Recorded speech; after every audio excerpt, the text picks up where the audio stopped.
আর আম্মু আরে খালি মারে। ও মা, তো তোমার আম্মা তোমার মারে, তোমার আব্বা কিছু কয় না?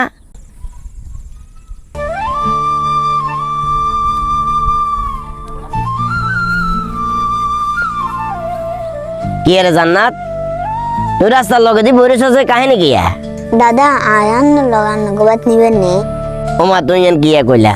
তোমার মা আছে, বাপ আছে, ভাই আছে, ঘর আছে, আয় আন্ডা বাইত কিনলে লো যাইয়ে তোমারে। আর আম্মু আরে খালি মারে। ও মা, তো তোমার আম্মা তোমার মারে, তোমার আব্বা কিছু কয় না? আর আব্বু বাড়িতে থাকলে আর আদর করে, আর আব্বু না থাকলে আর খালি মারে। আরে ওই কারণে হয়তো বা মানছে কয় সৎ মা আর আসল মা কোনো সময় এক হইতে হারে না। জান্নাত তুমি বাজ্য গজ তোমার আব্বা। জান্নাত তুই কি এরারি তোর গোড়া ভাই তো হাই না, হ্যাঁ তুই কি এরারি, যা বাচ্চা যা। কাজী ইসমাইল, কে কাকা? মা মরা মান্যার লগে তুমি এভাবে কথা বলাটা তোমার উচিত হয় না। তোর বাবরা আর মাইয়া আয় মারমু, আর মাইয়া আয় যে মতো সে করমু, কথা কমু না। আমার গোবের কাম কি?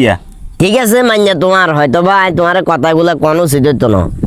আয় যখন রাস্তা দিয়ে আড়ি যাই এর জান্নাত দেখলাম যে এটা বই রয়েছে। আয় জান্নাতরে জিজ্ঞাইলাম কি রে জান্নাত, তুই রাস্তার লগে বই রয়েছ কিনলে?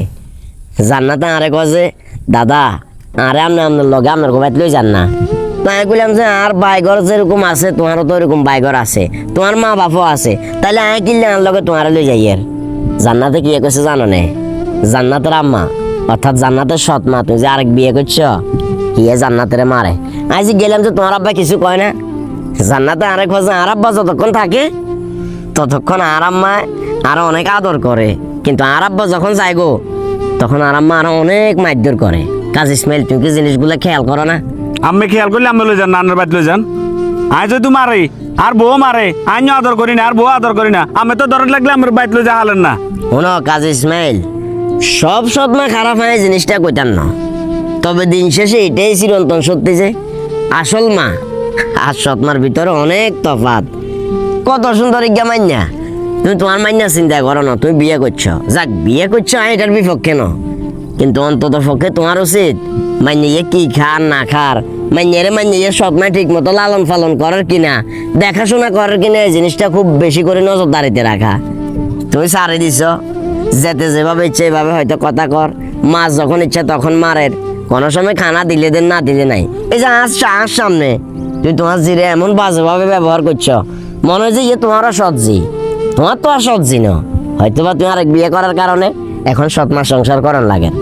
যাক কাকার কাছে জিনিসটা খারাপ লাগছে, কাকা তোমারা জানাই রাখছি, তোমার কাছে রিকোয়েস্ট এটাই থাকবো, একদিন চাকরির জ্বর কই কিংবা ডিউটিতে জ্বর কই সিস্টেম করে বাড়ির আশপাশে থাকিও, থাকিয়ে কেনা দেখিও তোমার বউ কি তোমার জির লগে ঠিকঠাক ভাবে ব্যবহার করে কিনা, তাইলে হয়তো বা উত্তরটা তুই নিজে হাই যাবা, তখন কাকারে আর গ্যাংরি মারি কথা কোন লাগতো না, আর নিজে জিরো এভাবে হয়তো বা ব্যবহার করতে না। তুমি যখন নিজের চোখে দেখবা তখন হয়তো বা কাকার লগে যে গরমে কথা কইছ এটার লাগে অনুশোচনা করবা, নিজের জির লগে এমন ভাবে ব্যবহার করছো এটার লাগে অনুশোচনা করবা। কাকা বহুত কথা কয়ে লাইছি, মনে কষ্ট নিও না, কাকা যাইয়ের গো। আসলে মায়ের অভাব তখনই বুঝতে হয় যখন সৎ মায়ের বকায় চোখের জল লুকাতে হয়। শুধু তাই নয়, সৎ মায়ের আঘাতের চেয়ে নিজের মা পাশে না থাকার কষ্টটাই বেশি বেদনাদায়ক। যার মা নেই তার কাছে পৃথিবীর সবচেয়ে বড় একাকিত্ব হলো মায়ের আদর না পাওয়া। ভালো রাখুক পৃথিবীর সকল মা হারা বাবা হারা সন্তানগুলোকে, আল্লাহ তাদের সবাইকে নেখায়াত দান করুক। মা না থাকার শূন্যতা এমন এক ব্যথা যা হাজার মানুষের মাঝেও একা করে দেয়। আমাদের এই সৎ মায়ের গল্পটা কেমন হয়েছে অবশ্যই কমেন্ট বক্সে জানাবেন, আর জান্নাতের জন্য দোয়া করবেন। জান্নাতের অভিনয় কেমন হয়েছে অবশ্যই আপনারা জানাবেন। জান্নাতের মা বাবা সবই আছে, এটা একটা গল্প তৈরি করছি, আবার কেউ অন্যভাবে অন্যদিকে নিয়ে যাবেন না। সবাইকে অসংখ্য ধন্যবাদ। আসসালামু আলাইকুম।